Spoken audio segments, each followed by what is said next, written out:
Dr. Messina is a professor here at Troy University.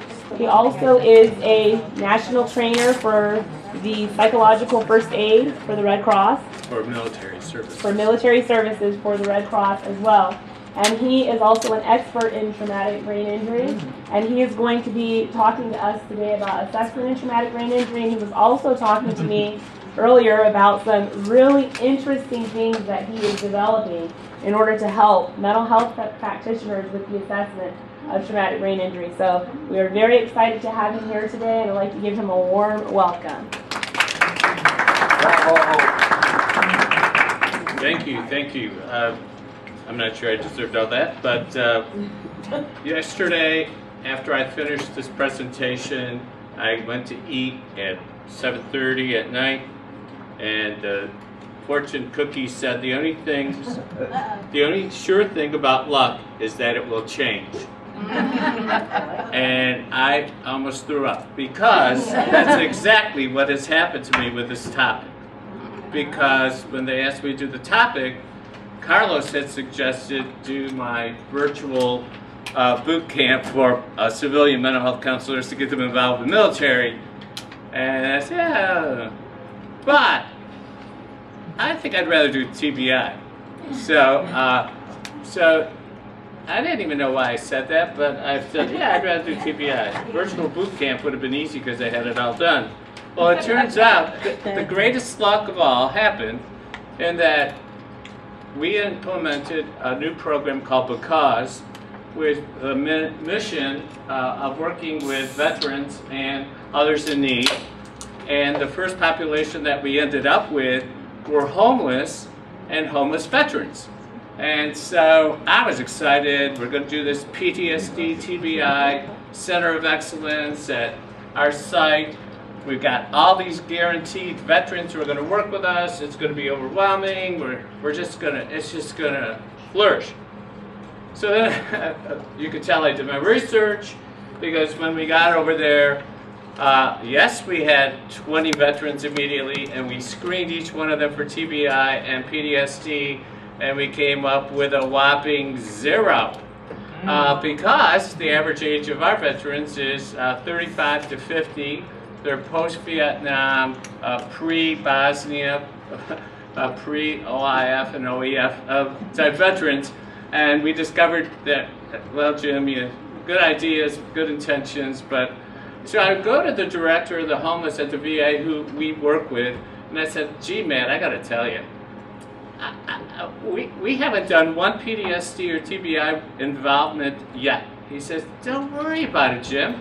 You got 5, 10, 15 years, you guys are going to be swamped. I said, this idiot doesn't know how old I am, because I'm not going to be around in 15 years. I told Carlos that. I says, can you believe this? I mean, I'm going to be around forever so I can start working with these people. So it turned out that Salvation Army, where we're located, we co-locate there. We're collaborating with Salvation Army in their shelter and transitional housing, and it came up that they asked us, expand your program all you wish.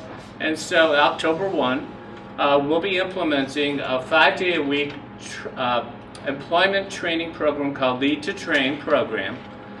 And because I'm just a rotten scum of the earth, and I really had this intention of working with veterans, and I'm going to get them hook or by crook, I built into our new program that in our 5-day-a-week work program, we will have homeless, we'll train the homeless, and we're also going to begin accepting OIF, OEF veterans who are unemployed. And it just so happens those poor folks who come to us have to have a weekly counseling session with a coach, that we coach them.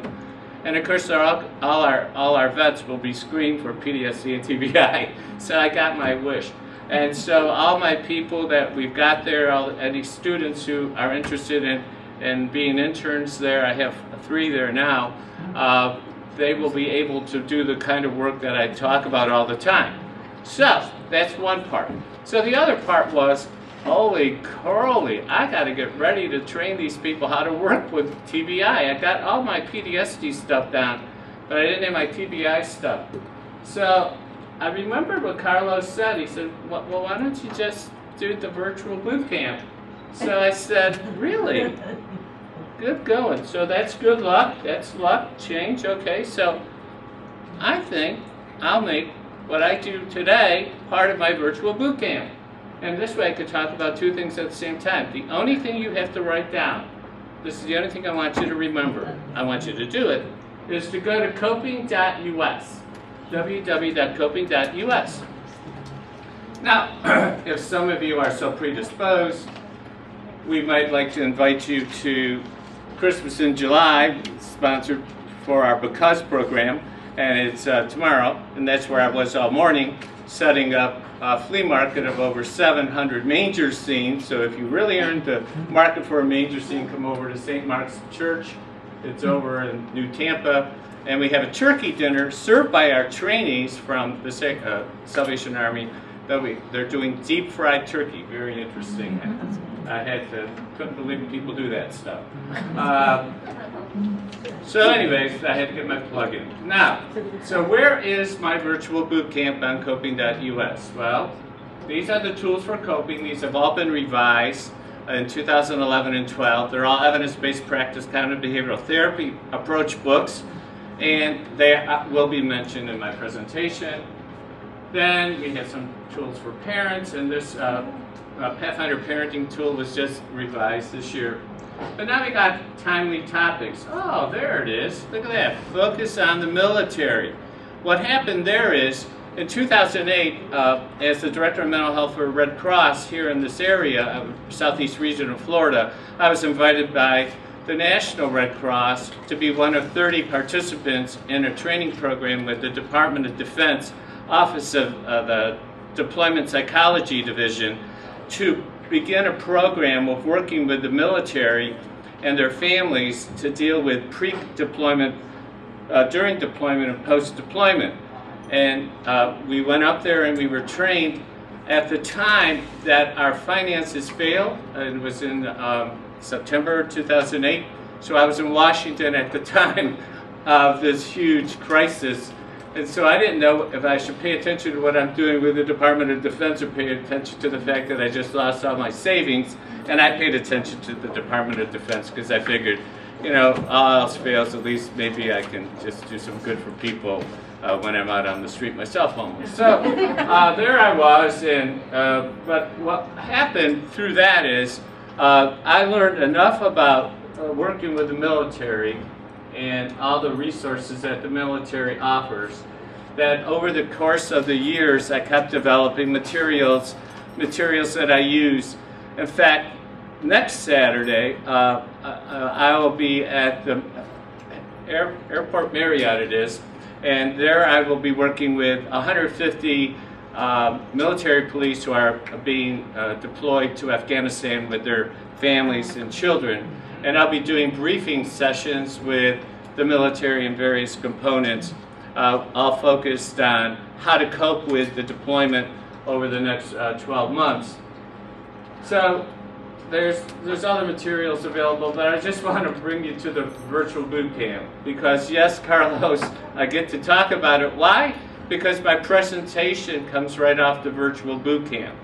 The virtual boot camp is set up for civilians to help you become more adept of working with the military culture, to understand their language, to understand everything we heard earlier from Dr. Cole, where you really learn where their heads are at. Because, I will tell you now, this is the bad news, don't walk out on me.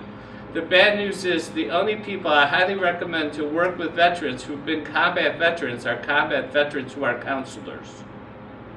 Don't walk out. Because we're trying to overcome the resistance to therapy, and what we find is there's resistance even when we have a veteran who's a counselor. If they haven't been in combat, they already lose one niche on the coin.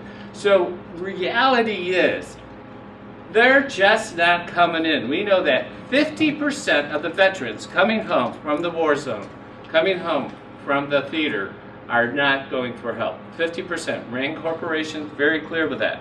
We know that.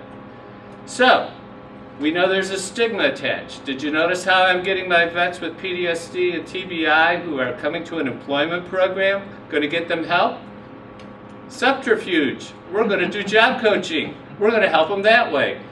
We don't have to worry about, you know, anything else. All we have to do is get them a job and help them overcome those anxieties and secondary conditions of their TBI to help them move forward. So anyway, so here's the boot camp. So the boot camp covers a combination of two types of things. Online courses, and you've heard some descriptions, Carlos mentioned one today, and then movies, DVDs. The 6 courses that are available to you online are the military culture competence, incredibly detailed, very good, and all the handouts that they offer I have up here. Then understanding military culture when treating PTSD, then the PTSD 101 course. If you've not looked at the PTSD 101 course, do it. It's phenomenal. You get CEUs for it too, free. And there's tons of handouts. And the topics are, what is PTSD assessment, cognitive behavioral therapies, overview of the VA DoD clinical guidelines, 2010, psychopharmacological treatments, and other parts of the program. It just goes on and on.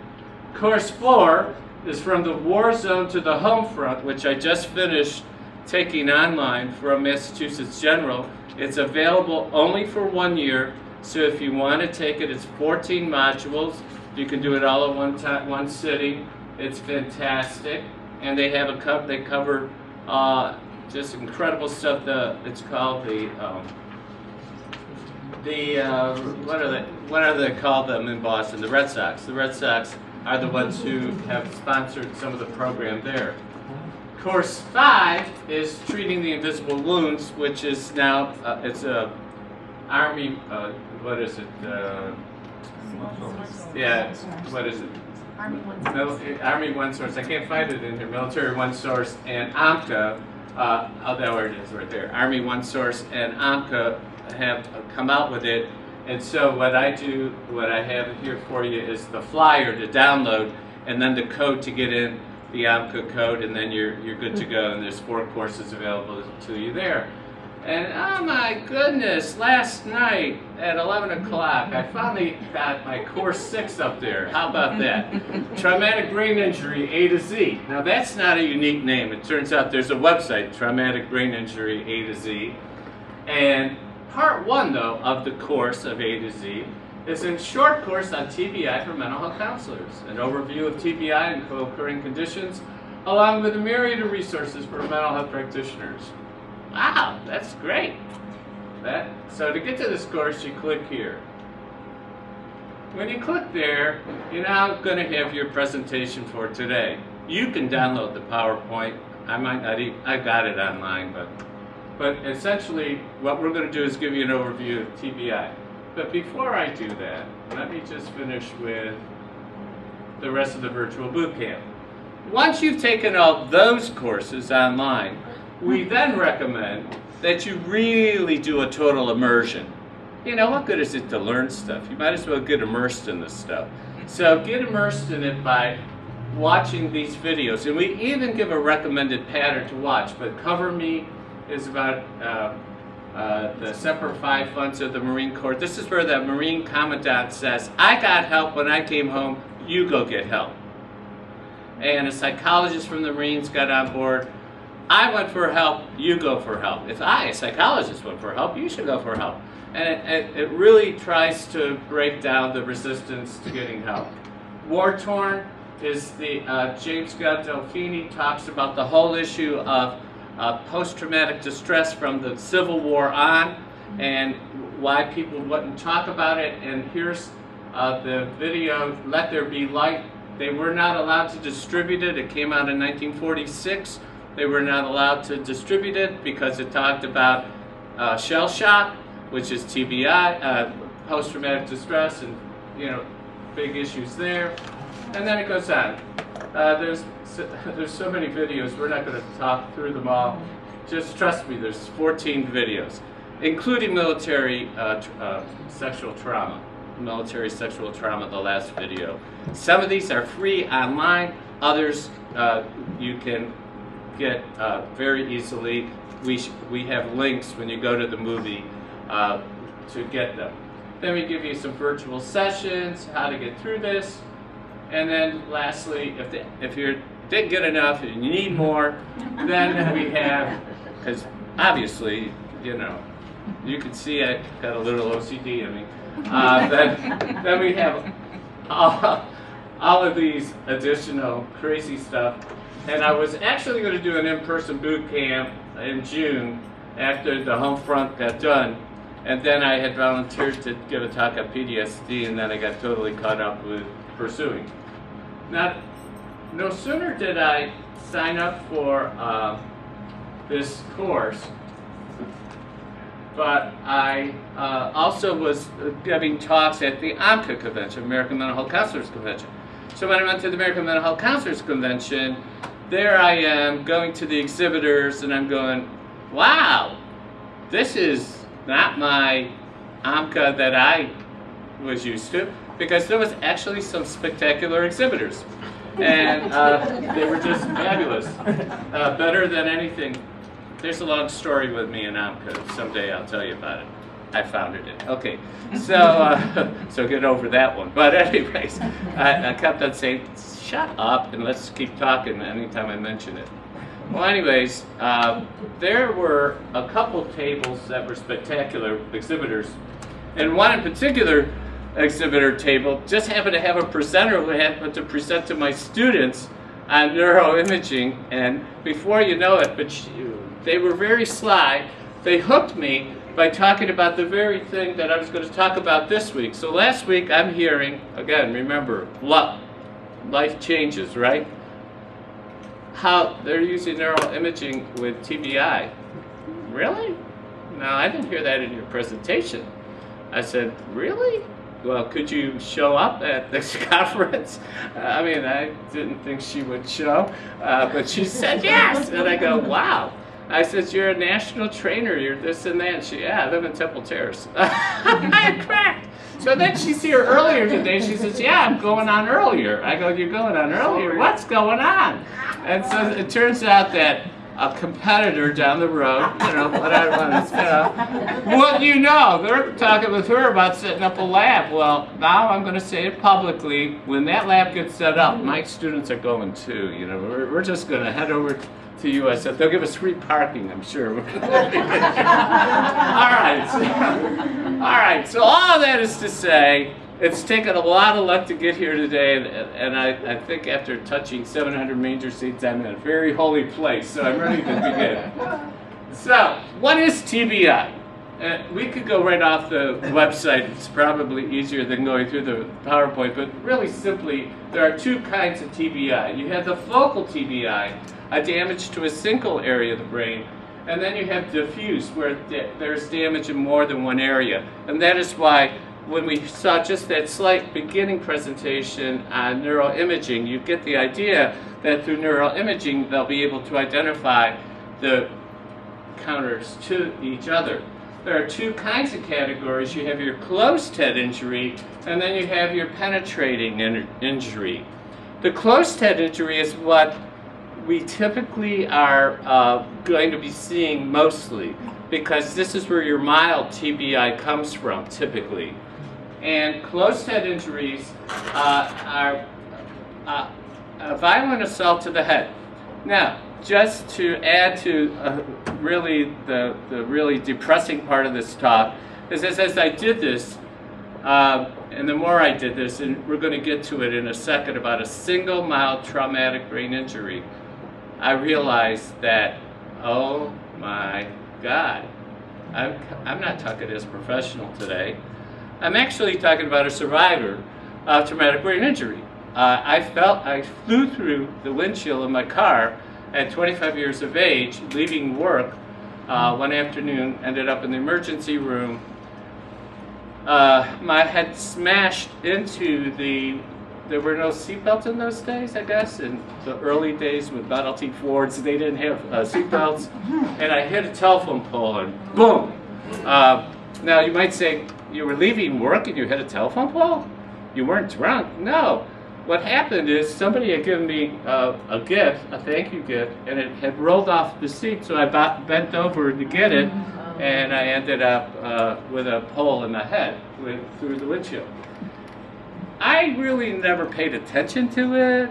They let me out of the hospital. They never said, take care of yourself, don't worry about it. In a few years, you're going to become paralyzed. No one ever told me that. Well, about 22 years ago, it started to happen. My body started breaking down. I wasn't able to use the right arm. I wasn't able to walk. My muscular system had completely shut down thanks to that injury, which I now know is the cause. I always joke, my students know this, that when I retired in '99, I was scared because I did not want to have what my mom had, Alzheimer's, and I was her caregiver. And I said, I'm going to do Alzheimer's prevention by teaching. Well, now I know that thanks to the mild traumatic brain injury I received, I better be working on Alzheimer's prevention, because there's some pretty startling research that we'll show you in a second. So, we know that there are categories: closed head, penetrating injury. The head injuries create lesions in the brain and brain contusions and diffuse axonal injuries. Another piece of this interesting deal with me is that for 20 years I was the consultant with United Cerebral Palsy. So all my career through my private practice years, I worked private practice, but I also worked with children and adults with permanent brain injuries. But they were different from a TBI, because in cerebral palsy it's more like a stroke. A stroke is different than a TBI because it's internal bleeding rather than external violence.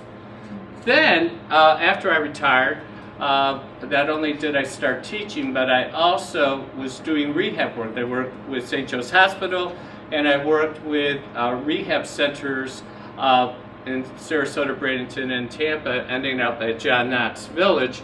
And what I was really specializing in were stroke victims or accident victims, victims who did have traumatic brain injury. And because of my intimate relationship with OTPT and speech, I speak their language, talk their language, know their metaphors. In fact, I could do very much of the work with them because over the years we would collaborate together. It became a very easy process for me then to transition from all my rehab work with cerebral palsy, stroke victims, and civilian TBI, then move over into the veteran and military community. And that's kind of my hope that by the time a year from now, we'll be able to talk about significant numbers of individuals who had traumatic brain injury and co-occurring conditions that we were working with through Be-COS. So, there's tons of fact sheets here, but here are the most common causes of TBI. This is crazy. Falls, 28% of civilians now, just a fall. Motor vehicle accidents, like mine, 20%. Struck by or against, struck. Sounds like football, right? That's where you're 19% football. Assault, 11%, unknown 9%, other 7%. A cycle non-motorized, okay, a regular bike. So that's why we tell you to do what? Wear a what? Helmet, right. And how about that great law of Florida? Aren't we just brilliant? Yeah, that's great. All right, and then other transport. Now the most common for military, of course, is assault blasts. And then there are bullets and fragment blasts and motor vehicles, and then falls. Now the numbers get unbelievable. I guess I should get my PowerPoint because this one I want to show because it's great.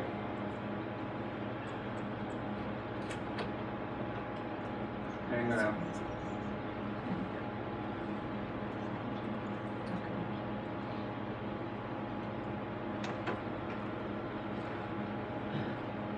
Blasts. Let's talk about blasts a second. This is a wonderful graphic because it shows you that there is a kinetic energy, there's lung injury, there can be some hemorrhage, and there can also be hormone releases from the blast. And so you have primary, tertiary, secondary, and quaternary. I've never heard of this term, but I'll show you the term. You tell me. What is that? Quaternary. Quaternary? Very fancy term. I put it in there because I didn't know what it was. I figured I'd put it in there anyway. I knew it was the fourth cause. It's chemical ammonia, NH4. Is that what that is? Yeah, quaternary ammonium compound is just a compound that has these NH4s in 4 places. It really has nothing to do with 4, but it has the NH4. But it has to do with gases, right? Because it's a heat and gas injury. I taught chemistry. So I'm quite impressed. Thank you. So we know that the primary injury comes from the overpressure on the brain. We got that one, right? Secondary is from the secondary wave of shrapnel. The third is from a person blown into the object. So it isn't something going to you, it's you going towards it. And then the last is heat and gas. So then there it is. And so here's your primary blast mechanism, your secondary blast mechanisms with things flying, and then injury to the brain. And that's why a penetrating brain injury is if the shrapnel gets in, you know, RPG, rocket-propelled grenade, boom. And so that's hitting through the brain. But then, look at the gases around there as well. So that's what that quaternary is about. I thought it had something to do with fourth. Okay, well, that shows you I didn't know what that word was. But the point is that there's okay, let's just get to this real quick. There are more people injured than ever get identified.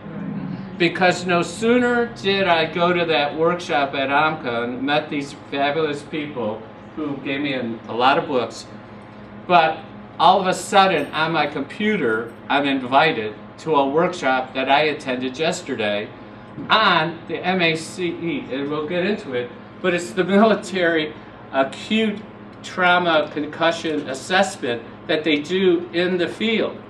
And they just came out yesterday with the new algorithms and expanded instruments that are now available on this website. So you can download the new instrumentation. But the interesting point is, the reason why it's so significant, in 2008, when I was in Washington, finding out I lost everything in my wealth, I found out that they were saying to us then, and it still hasn't been said, although somebody nicely said it in Orlando, that we are going to experience a tsunami when all these wars end. And what she was talking about is a tsunami of people who are injured beyond any of our recognition to this very moment. More people, going back to the slide, more people than we know have been exposed to this episodic explosions that occurred in this war front at any time in our history. And as a result of that, there are minor concussive injuries walking around today, unidentified, never knew it, walked away, got deployed home, everything was fine, I'm wonderful. You heard Dr. Cole talk about it. So how's your back? Great! Are you sick? No! You got any pain? Nah! Get it? That's part of the military culture. Part of the military culture is you deny you have any problem. The problem with that denial is it's going to catch up with them. Now, Jim, why are you talking this way? Why do you have to be such a jerk, right? Okay, let me just get to it so that I can be done with this discussion. So how long do the symptoms last? Long-term impact? There it is. This article talks about, and it was in Brain Pathology in 2011, a single traumatic brain injury may prompt long-term neurodegenerative conditions.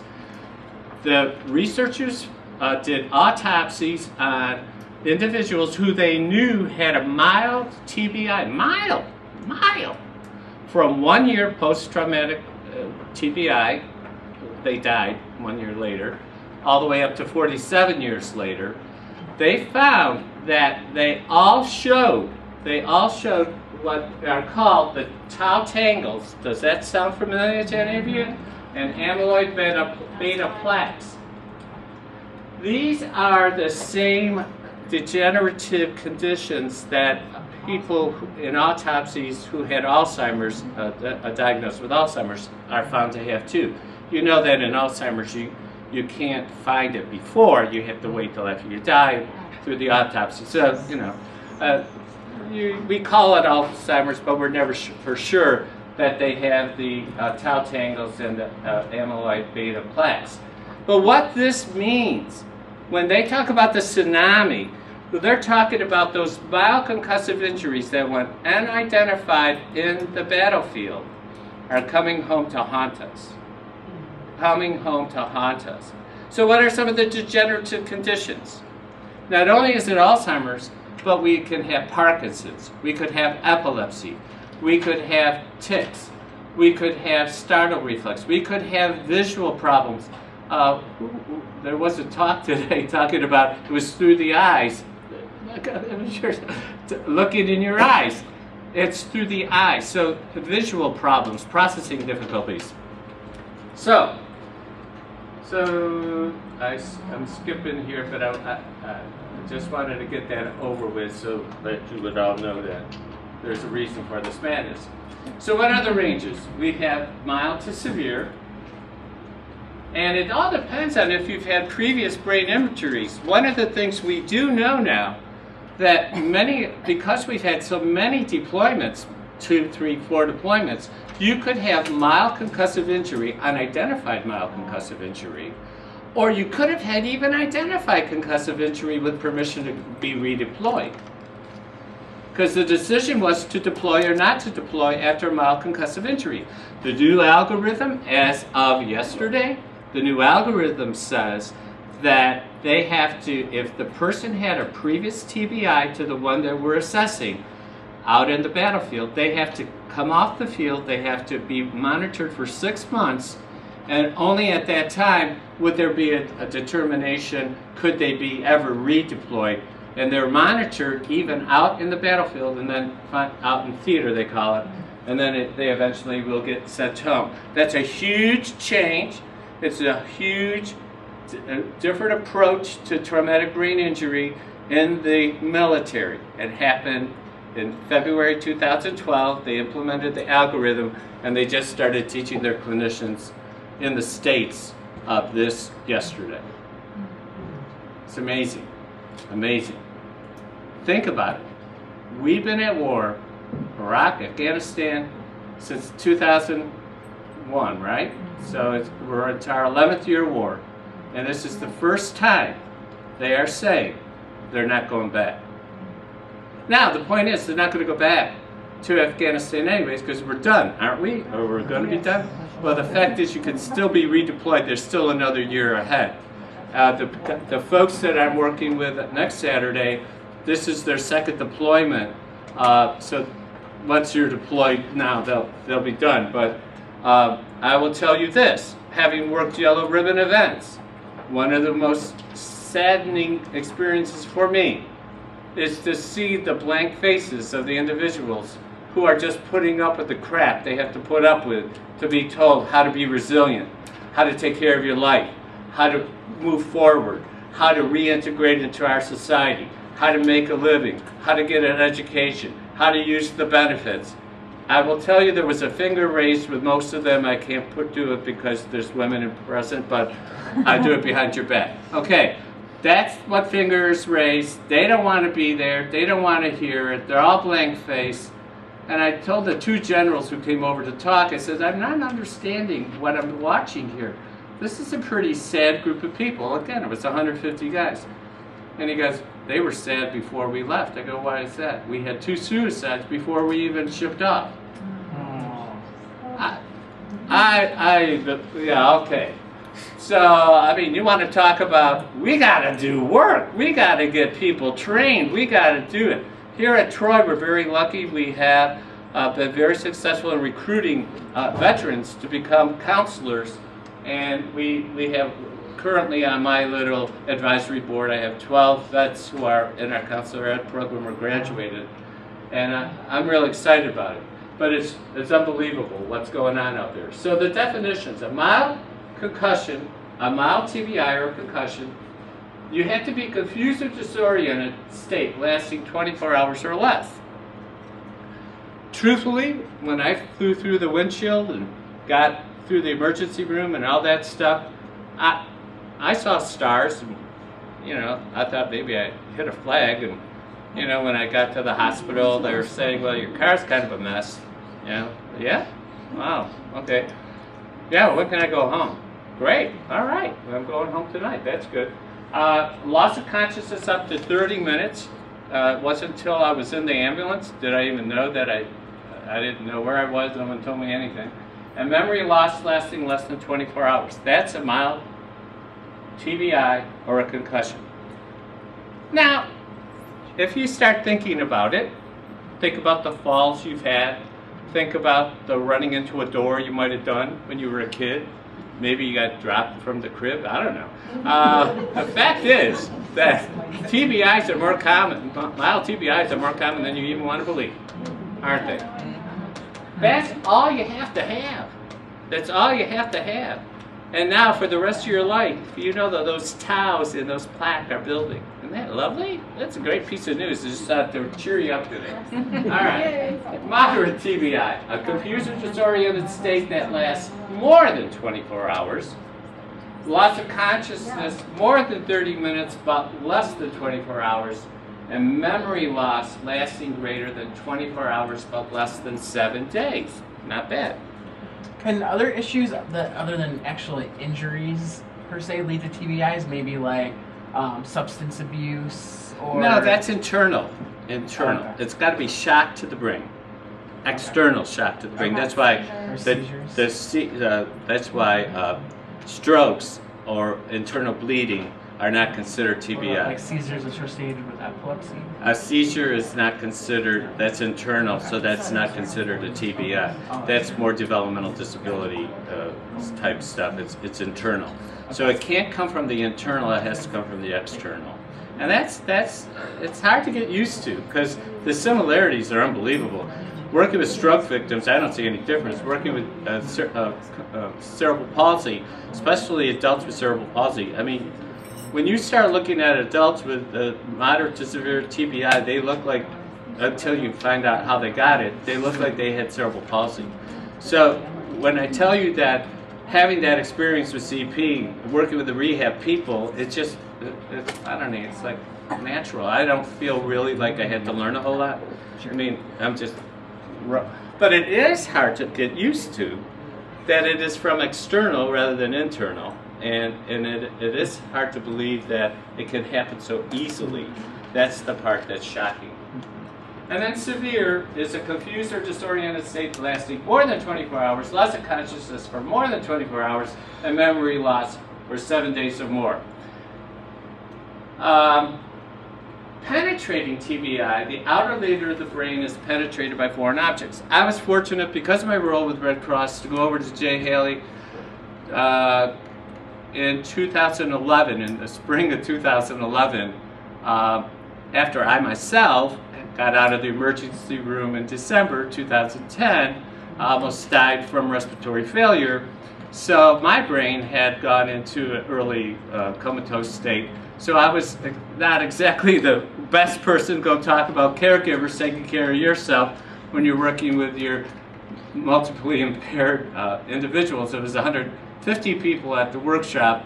To this day, I don't remember a thing I said, but they liked it. You know, that's great. But what was interesting is the stories they shared about their kids, their adult males or females, who were at Jay Haley in the polytrauma unit in induced comas for anywhere from 3 months, 6 months to a year due to a penetrating open head injury.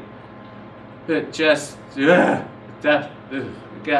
and we're one of 5 centers in the nation, so these people are from Arizona, California, up north. They're all flying down here, staying at the Fisher House. And then when the Fisher House was too full, then they went to hotels.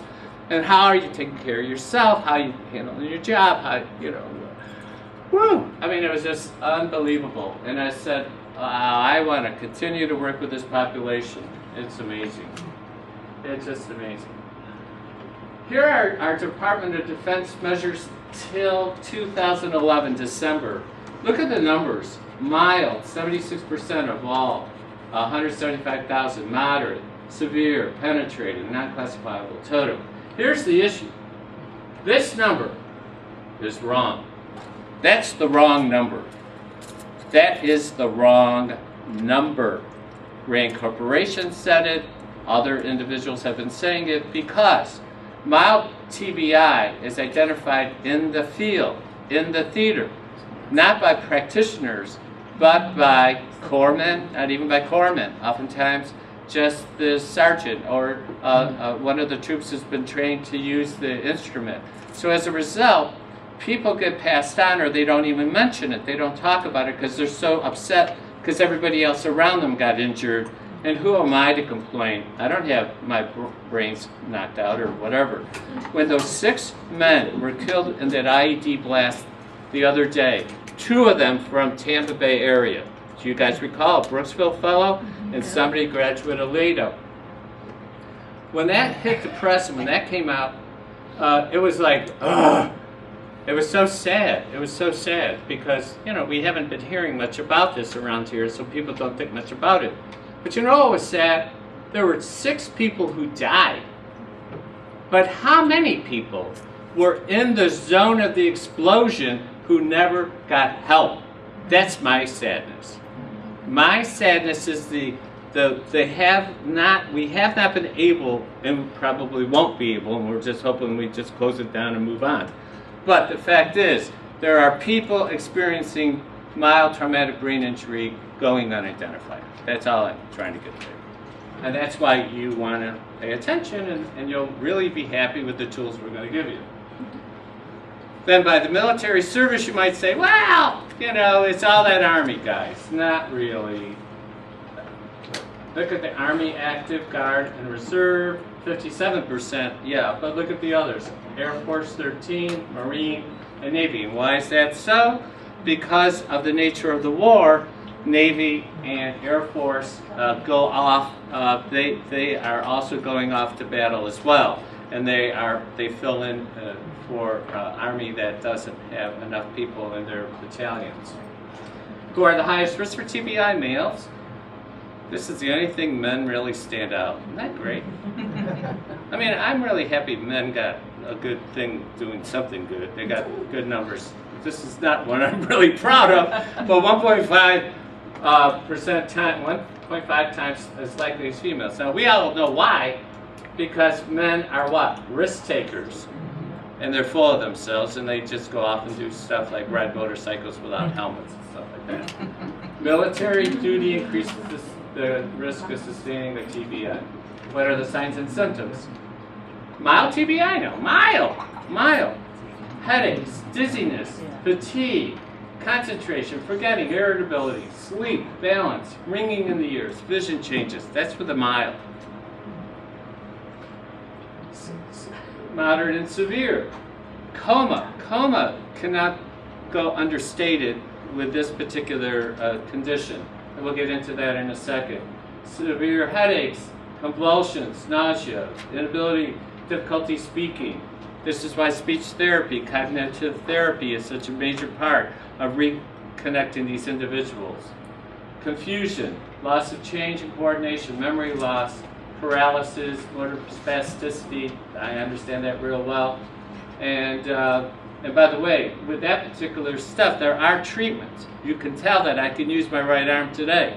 Why? Because there are holistic treatments, neuromuscular massage, a number of things that are available that medical doctors typically don't recommend, but I walk because of that. Chronic pain, sleep disturbance, tons of sensory issues, and irritable bowel problems. Common late symptoms: persistent headaches, lightheadedness, decreased attention, concentration. We hear it all the time. Wives say, spouses say, the person I sent, the person who came home is so radically different. They didn't have an ID. They didn't do this. They don't have PTSD, but they're different. Okay, well, why? Easy fatigability, anxiety, depressed mood, sleep disturbance. So how long do they last? Mild TBI, 1 to 3 months, they say. 1 to 3 months. Moderate to severe can be long-term and can become permanent disabilities. And that was the bad news one. I just had to get that in there to depress everyone. Okay, so the disabilities depend on severity of the injury, location, age, and general health. So, possible disabilities, problems with cognition, thinking, memory, reasoning. So we know that even a mild TBI needs assistance in terms of rethinking. And so it sounds like cognitive behavioral therapy to me. In fact, it is. And we get them into logical thinking, thinking out problems, good problem solving, decision making, etc. Sensory. You will see when you interview people with moderate to severe, even mild, they are wearing sunglasses permanently because they've now identified that light sensitivity is so great they have to wear sunglasses in order to get through. Communication, expression, and understanding of words. That's why speech therapy is very instrumental in working with these individuals, and they really learn to speak to get their thoughts out. And behavioral mental health. And here are your issues: depression, comorbidities, depression, anxiety, personality changes, aggression, anger, acting out, and social inappropriateness. You already saw when the suicide risk, you saw TBI was listed as one of the risk factors for suicide ideation. Absolutely. And the other thing here in terms of social inappropriateness is substance abuse. The comorbidity with TBI is substance abuse. The measures used are the Military Acute Concussion Evaluation, or the MACE. We're not going to go through that now because I want to be sure I get through the tools that are available, because my students will very be proud of me because I brought my iPad to show that I really do use my iPad for great intellectual things, and you'll see what I'm talking about in a second. This is the instrument. All this is downloadable on the website. The Brief Traumatic Brain Injury Screen. This is the one you use with all your clients who are vets. You screen them with the BTBIS. You screen them. It only takes about 5 minutes, but you screen them because it's very important to rule out TBI. Very important to rule out mild concussive injury. And then the Glasgow Coma Scale. This is, of course, used with all by physicians in the theater and then back in the States, especially right after the event. And the idea is to determine if they how severe their brain injury is. So I'm just going to keep rolling along. This just went through the whole deal. And all right, now. All right, that was used with class. Okay, so what is our goal? What are we supposed to be doing? We got a patient or a client. We recognize they have TBI or a mild concussion. What should we be doing? First off, we want to reduce their stress, overcome co-occurring conditions. We want to look at their post-traumatic distress disorder, PTSD, depression, chronic opioid therapy. That's pain medicine. Trust me, lots of pain meds out there being swallowed hook, line, and sinker. VA, I don't know. Got to control those meds. And you know what happens, don't you? They go to their VA, they go to their private physician, primary care physician. Now they got their opioids at the VA. They got primary physician in Bradenton. Great. Oh yeah, I also go up to Brooksville a lot. I got a physician up there. Oh, you know, Lakeland. That's not a bad place for me to visit on a weekly basis, bi-weekly basis. I have 5 primary care physicians. Isn't that great? Yeah, and they're all giving you opioids. And then substance abuse. Substance abuse cannot be underestimated with TBI. It's a self-medicating process. So we need to deal with those and handle their states of anxiety, anger, and depression. You can always use my books, okay? The little plug. They're all free, they're on board, they're all cognitive behavioral, they're all journal writing, they're all self-explanatory, and they're pretty easy to use. But now here's the exciting stuff. Folks, when I met these lovely people over at AMCA, they gave me these sweet books. This is your handbook for TBI, which you all got a copy of, for brain TBI. And this little handbook is for co-occurring conditions. I said, wow, I'll just order these. He says, sure, you can order them, get them free, you can give them to all your students. Great. But then he also handed me at the same time this little gizmo that said a co-occurring condition toolkit app. Well, my students love apps, right? So I said, I'm a big boy. I can do this. So here we are. Let's go to the coping website. And I've just proved to you that I love apps. Now, there's your TBI instruments. You can download those.